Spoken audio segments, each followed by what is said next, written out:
Hi, nice to meet you. My name is Ling. Let me introduce myself and my family. My full name Phan Thị Thùy Linh.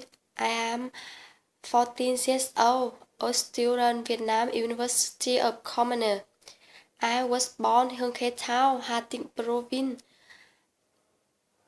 My family had 4 people: my father, my mother, my younger brother, and me. My father is a chef. My mother is an engineer. My brother a, is a student of electric power university. They love me. Of course, I also love them so much. In my free time, I usually read books, watch TV, listen to music, play game. On the weekend, I sometimes go to picnic with my family. I learn English very much, but I don't good at it. I hope I try my best to learning it now. Thank you for listening to me.